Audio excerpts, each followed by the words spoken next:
इसको खोल लेता हूँ। ये नोटपैड की फाइल है जिसपे मैंने ये सारी चीजें लिखी हुई हैं, स्टेप्स वगैरह लिखे हुए हैं। लेकिन इसमें थोड़ा सा चेंज है, हम करें चेंज ये करेंगे, हम विंडोज की नहीं बनाएंगे, बल्कि हम लोग लिनक्स की बना लेंगे। ये विंडोज की इसलिए बनाई थी मैंने ये पूरी शीट, ताकि वो जो पहले जो थे वो लिनक्स उनका इतना वो नहीं था। तो आप लोगों का लिनक्स आपको पता है, तो लिनक्स में चलेंगे, ठीक है। तो ये बेसिकली लोड बैलेंसिंग की डेफिनेशन है, ये तो मैंने लिखी हुई है, मैं आपको सेंड कर दूंगा। और ये 3 टाइप के, वैसे 4 टाइप के होते हैं, लेकिन मोस्टली जो यूज लोग करते हैं वो ज्यादातर एप्लीकेशन और नेटवर्क लोड बैलेंसिंग यूज करते हैं। नेटवर्क भी इतना यूज नहीं करते जितना एप्लीकेशन लोड बैलेंसर, ये सबसे ज्यादा फेमस है और यही यूज होती है। और इसमें हम दो EC2 इंस्टांसेस हमें बनानी होंगी। एक सिक्योरिटी, पहले हम एक कॉमन सिक्योरिटी ग्रुप बना लेंगे। उस सिक्योरिटी ग्रुप में हम HTTP और SSH अलाउ कर लेंगे। और उसके बाद हम एक डिफॉल्ट VPC के अंदर दो EC2 इंस्टांसेस बनाएंगे। एक अवेलेबिलिटी जोन में बनाएंगे, दूसरा दूसरे अवेलेबिलिटी जोन में बनाएंगे। वो कोई सा भी हो सकता है, 1A हो सकता है, 1B हो सकता है, C हो सकता है, D हो सकता है, कोई भी हो सकता है, ठीक है। उसके बाद हम टारगेट ग्रुप बनाएंगे। टारगेट ग्रुप बनाने के बाद फिर लोड बैलेंसर बनाएंगे। तो टारगेट ग्रुप इसलिए बनाए जाते हैं ताकि आप किस चीज को टारगेट कर रहे हो, आप किसी एप्लीकेशन को कर रहे हो, किसी EC2 इंस्टांस को कर रहे हो, किसी IP को कर रहे हो, कहाँ पे आप कौन से प्रोटोकॉल को कर रहे हो, वो आपको वहां पे कॉन्फ़िगर करना पड़ता है, दिखाना बताना पड़ता है। उसके बाद आप लोड बैलेंसर को कॉन्फ़िगर करते हो। और लोड बैलेंसर को कॉन्फ़िगर करने के लिए, रजिस्टर करने के लिए थोड़ा सा टाइम लेता है, ठीक है। तो वो उस टाइम के बाद आपका लोड बैलेंसर काम करता है, आपको एक URL यानी कि एक DNS एड्रेस बन के आपके पास सामने आ जाता है। तो वो दोनों EC2 इंस्टांसेस को, यानी कि दोनों एप्लीकेशंस को रिप्रेजेंट करता है। एक ही लिंक, आपके पास एक ही लिंक होगा, लेकिन वो दोनों को ही कर रहा होगा। दोनों की दोनों साइट्स आपका वहां से खुल रही होंगी। ये हम प्रैक्टिकली इसको देंगे। इसमें थोड़ा सा, वैसे नॉर्मली होता क्या है कि आपकी एक ही एप्लीकेशन होती है, यानी कि एक ही आपका बैकएंड पे कोर कोड एक ही होता है, लेकिन आप उसको दो जगह पे उसको पब्लिश कर लेते हैं। लेकिन हम क्या करेंगे, इसमें दो अलग अलग करेंगे समझने के लिए, ताकि हम ये देख सकें कि हमारा हमारा मतलब लोड बैलेंस हो रहा है कि नहीं हो रहा, ट्रैफिक डिस्ट्रीब्यूट हो रहा है कि नहीं हो रहा, यानी ट्रैफिक डाइवर्ट हो रहा है एक दूसरे उस पर या नहीं हो रहा। तो उसको चेक करने के लिए हम दोनों अलग अलग साइट्स रखेंगे, ठीक है। तो अभी हम करते क्या है, हम EC2 इंस्टांस पे बनाते हैं।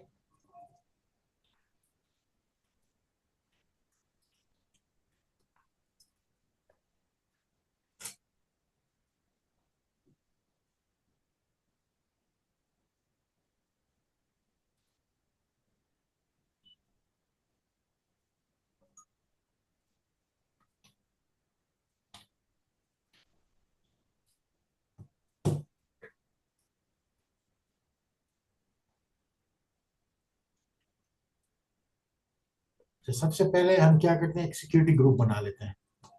और सिक्योरिटी ग्रुप किसी स्पेसिफिक नाम के साथ बना लेते हैं।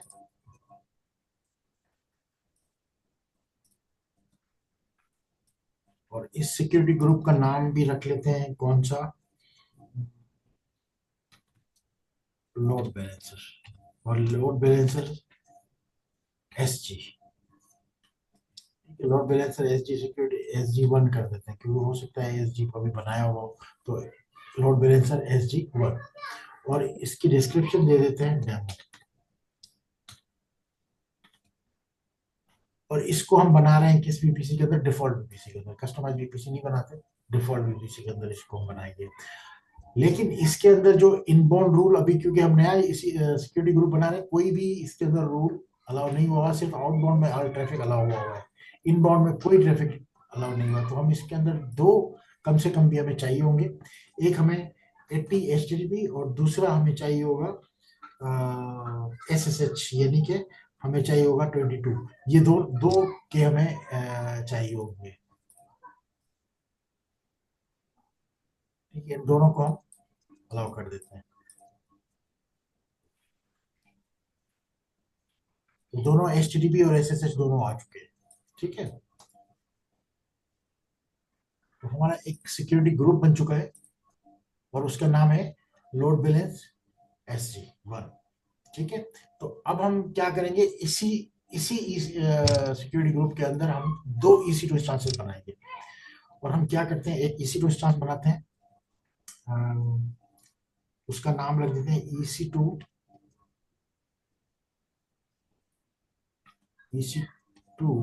1। और इसको हम कहाँ बनाएं? इसको हम अवेलेबिलिटी जोन 1A में बना लें। बना लें सर। ठीक है, A1 हम 1A में बना लेते हैं और इसको U2 ले लेते हैं और इसका हम T2 माइक्रो ही ले लेते हैं और इसका एक एक सिक्योरिटी ग्रुप बना लेते हैं और सिक्योरिटी ग्रुप का नाम रख लेते हैं ISB कर देते हैं, इस्लामाबाद ISB की,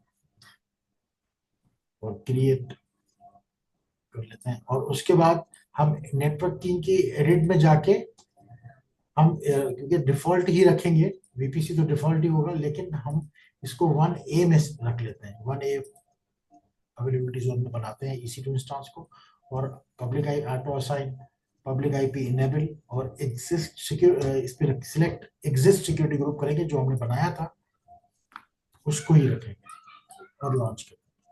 तो हमारी एक EC2 इंस्टेंस लॉन्च हो गई। अब हम क्या करते हैं, एक और EC2 इंस्टेंस लॉन्च करते हैं, लेकिन इसका अवेलेबिलिटी जोन हमने डिफरेंट रखना है और इसका नाम हम रख लेते हैं EC2 1B। 1 2 ही रख लेते हैं इसको भी, T2 माइक्रो ही रखेंगे और सिक्योरिटी की आप एक ही रख लें, ISB कर लेते हैं। और एडिट में जाके इसका जो भी 1B कर लेते हैं, 1B, ये रहा 1B अवेलेबिलिटी जोन रख लेते हैं और auto assign public IP enable करनी है और सिलेक्ट एग्जिस्टिंग सिक्योरिटी ग्रुप को हम सिलेक्ट कर लेते हैं जिसके अंदर हमने पॉलिसीज ऑलरेडी डिफाइन की हुई है और लॉन्च कर देते हैं। अब आपके पास दोनों EC2 इंस्टांसेस आ चुकी हैं। जब तक ये हो तब इसको कनेक्ट करके हम इसको वेब सर्वर बना लेते हैं। ठीक है, तो कनेक्ट करेंगे। कनेक्ट करने के बाद वो जो प्रोसेस है कनेक्शन का, cd डाउनलोड्स,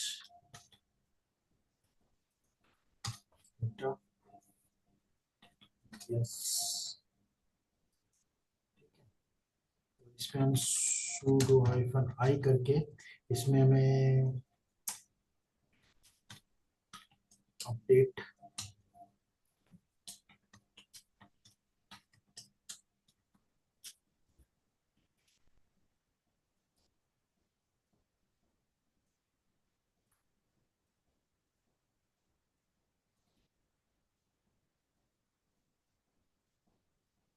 और इसमें apt अपडेट भी कर लेते हैं।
और apt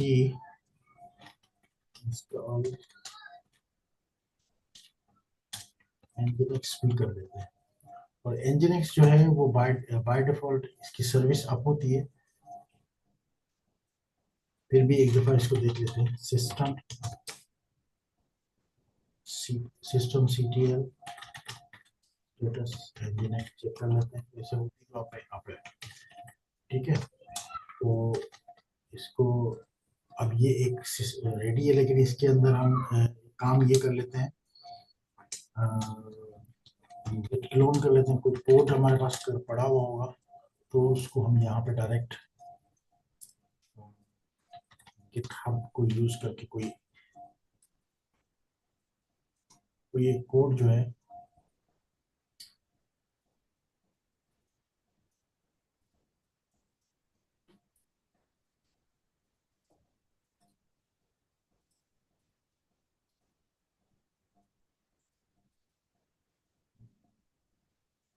ये वाला कोड चल जाएगा।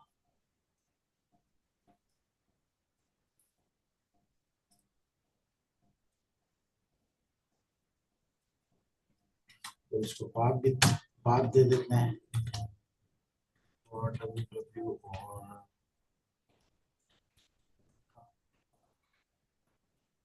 क्या दे रहा है। अच्छा, कॉपी नहीं हुआ क्या लिंक?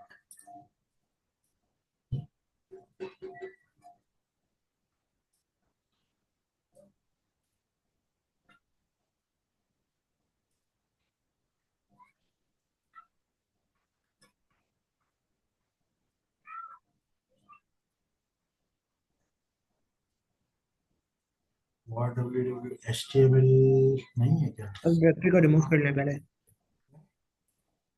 और मैं उसको उसी डायरेक्टरी के अंदर जाके इसको कर लेते हैं।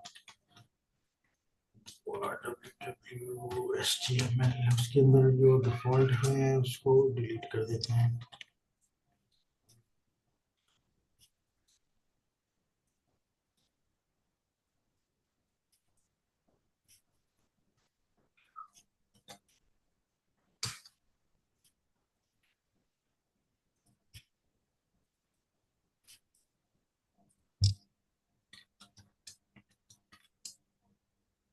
यहीं पे इसको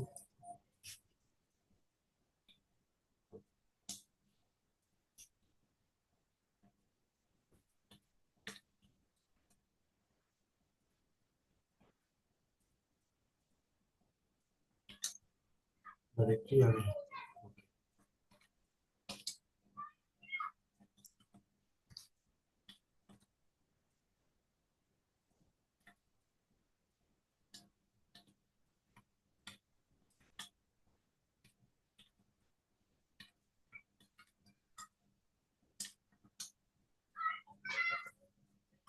चेक कर लेते हैं कि ये कोड चल रहा है कि नहीं चल रहा। अच्छा, अभी हमने कौन सी वाली बी में किया ना, ये वाली। तो इसमें कोड चल रहा है कि नहीं चल रहा है चेक कर लेते हैं।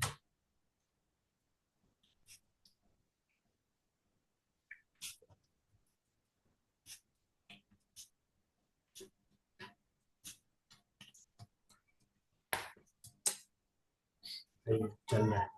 ठीक है, तो अब हम जो है दूसरी वाली इसी टू इंस्टांस को भी रेडी कर लेते हैं।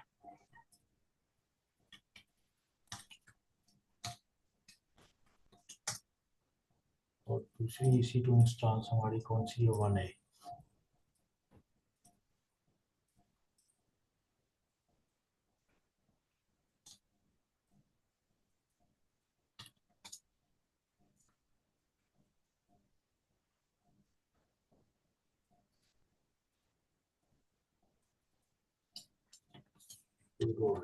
आए और इस पे भी हम एपीटी, लेकिन हम अपग्रेड करने नहीं भी करेंगे तब भी चल जाएगा।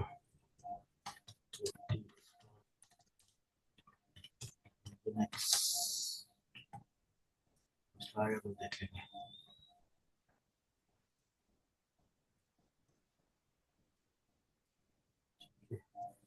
तो इसको भी डायरेक्ट जो है कोई जो है वो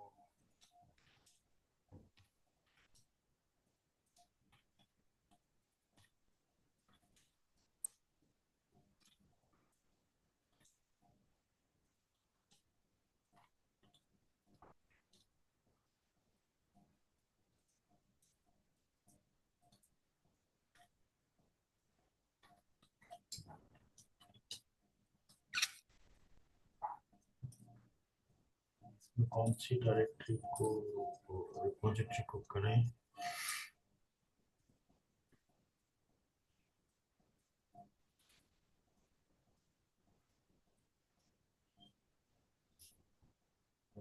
एक ही फाइल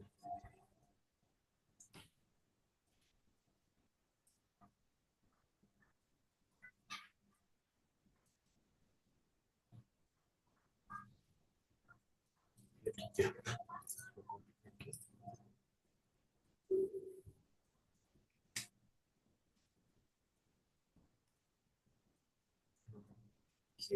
MV प्रोजेक्ट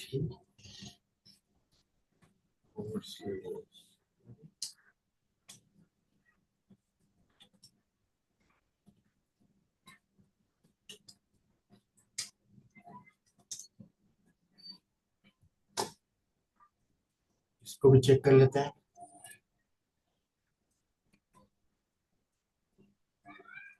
और सर मैं सही कर रहा हूँ या कोई गलती कर रहा हूँ? सही कह रहे हैं सर अभी तो।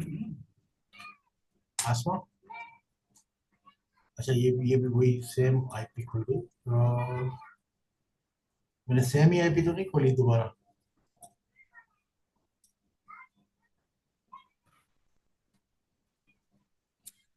सेम खोली थी। सेम सेम ही खोली है ना? जी। ये आईपी अलग है, ठीक है। या इसमें भी वही है? नहीं, अलग है, ठीक है। ये अलग अलग पेज है, वो अलग है, ठीक है। ठीक है, दो हमारे पास सर्वर। अब ये एक अगर इसको एक ज्यूम कर लें, ये कि ये एक दो हमारी प्रोडक्शन मशीन है, दो हमारे पास सर्वर है, लेकिन एप्लीकेशन एक ही है। मैंने डिफरेंट एप्लीकेशन इसलिए रखी है, डिफरेंट वेबसाइट इसलिए रखी है ताकि पता चल सके कि किस तरह से लोड बैलेंस कैसे हो रहा है। ठीक है, तो हमने करना क्या है, इसके लिए हमें करना ये पड़ेगा, सबसे पहले तो आपने टारगेट सेट करना है। आपको ये दोनों इसी टू इंस्टांसेस अपने टारगेट में ऐड करनी पड़ेंगी, रजिस्टर करनी पड़ेगी। तो सबसे पहले हम टारगेट ग्रुप में जाएंगे। टारगेट सेट करना होगा आपको।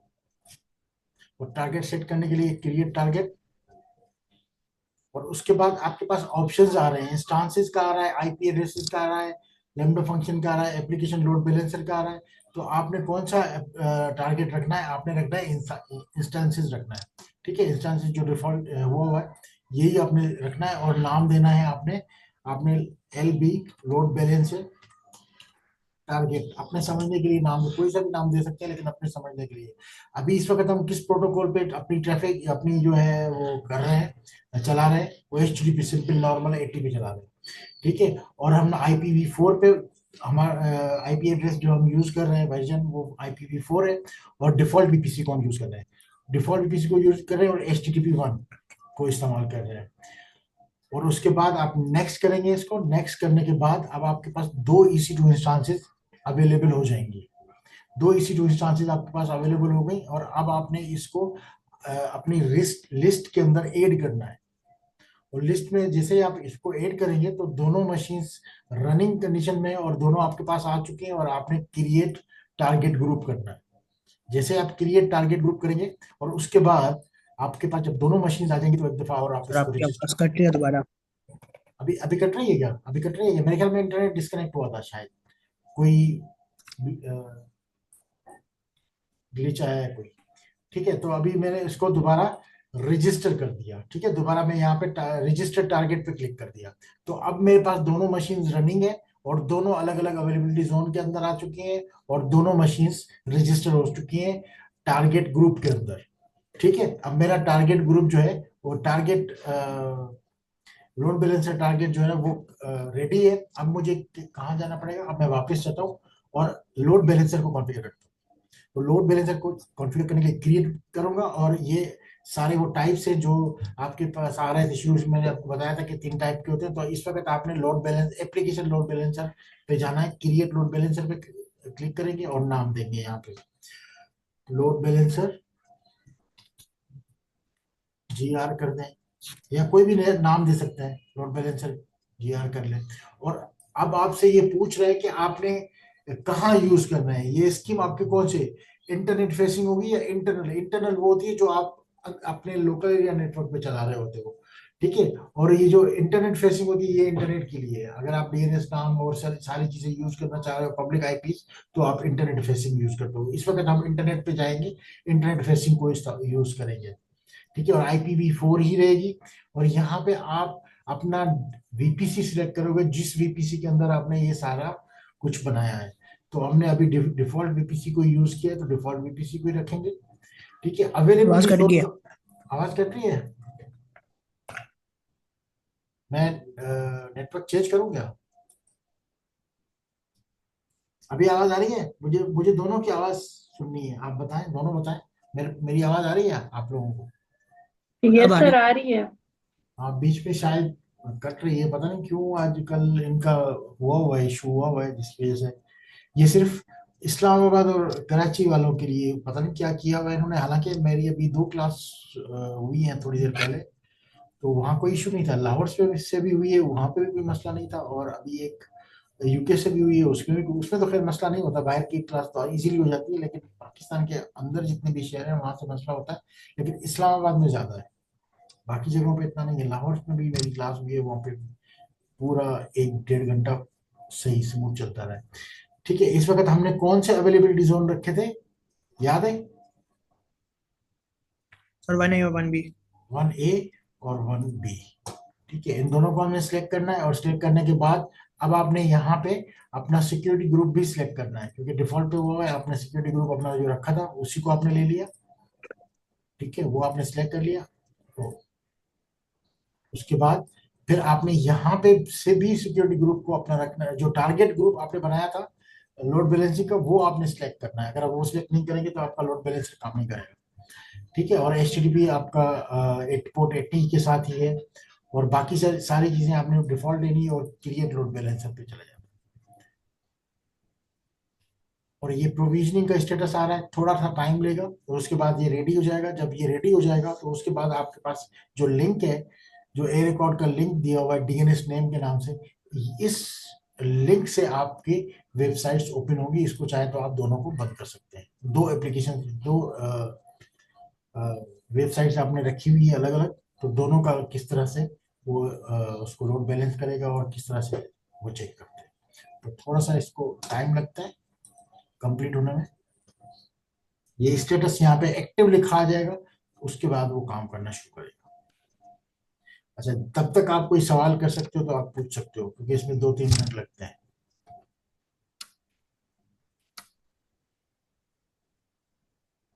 हसन, आसमा, यस सर। कोई सवाल पूछना है?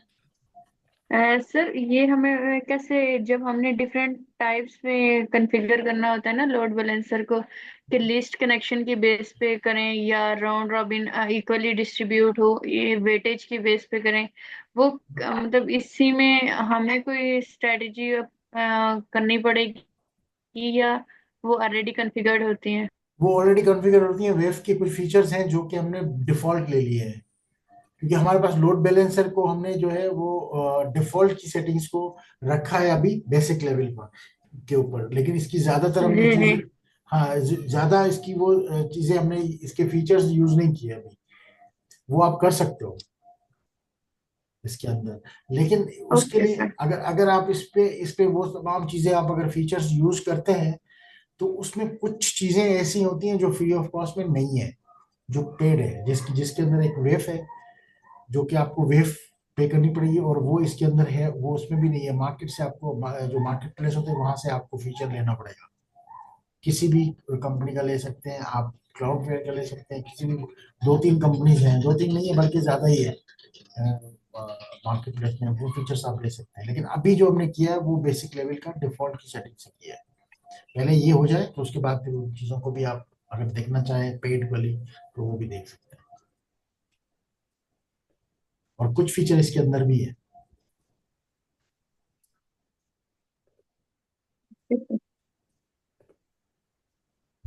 हसन, आपका कोई सवाल है? सर अभी प्रैक्टिकल करेंगे तो कुछ सवाल हाँ, निकलेगा। ठीक ठीक है, ठीक है। प्रैक्टिकल करें तो उसमें आप इन चीज़ों को भी देख लीजिएगा। लेकिन जो पेड है फिलहाल उनको छोड़ दीजिएगा, क्योंकि ये इतनी ज़्यादा महंगी होती हैं कि ऐसा ना हो कि आपका बिल ही ज़्यादा आ जाए। खैर सर, हसन अमीर है, अच्छा अच्छा, हसन अमीर है। पे कर देगा। पाकिस्तान कार्ड से। में पाकिस्तान में कोई अमीर नहीं है, सारे ही गरीब हैं।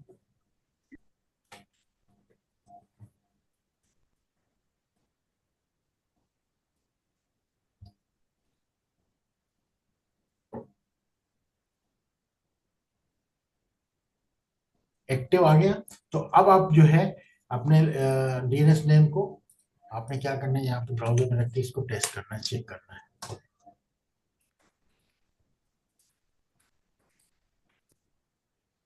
एक एक वेबसाइट यहाँ पे हमारी जो पेज था वो ये था।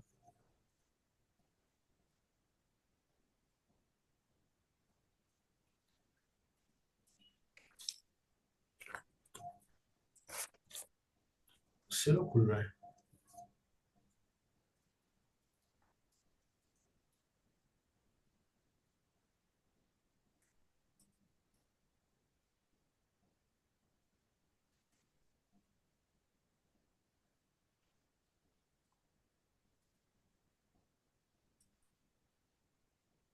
ये तो सही खुल रहा है पेज।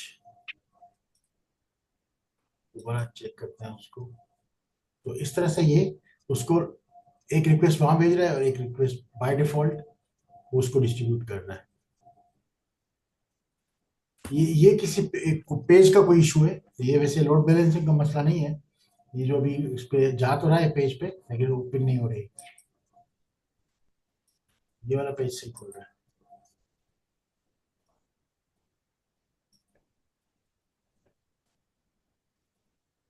एक दफा ये कैशे में आ जाएगा, खुल जाएगा, तो उसके बाद ये खुलता रहेगा, मसला नहीं करेगा।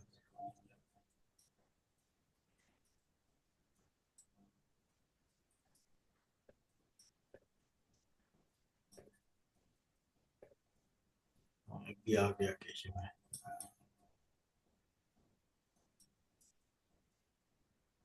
अभी इसको 3-4 दफा आप इसको अगर वो करते रहेंगे, रिफ्रेश करते रहेंगे, तो वो अलग अलग जगहों से भी आना शुरू हो जाएगा, इसको लोड बैलेंस कर देगा। ठीक है। अगर अब जब उसको खत्म करना हो तो आपने सबसे पहले किसको आपने डिस्ट्रॉय करना है? सबसे पहले आपने लोड बैलेंसर को करना है। ठीक है। लोड बैलेंसर को सबसे पहले आपने जो है वो डिलीट करना है।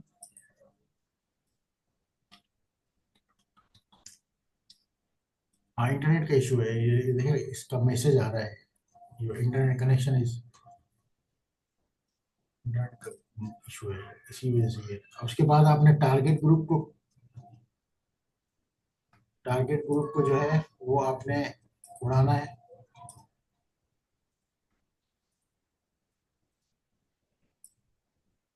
दोबारा डिलीट करना है टारगेट ग्रुप के। अब आप EC2 इंस्टांसेस को भी डिलीट कर सकते हैं।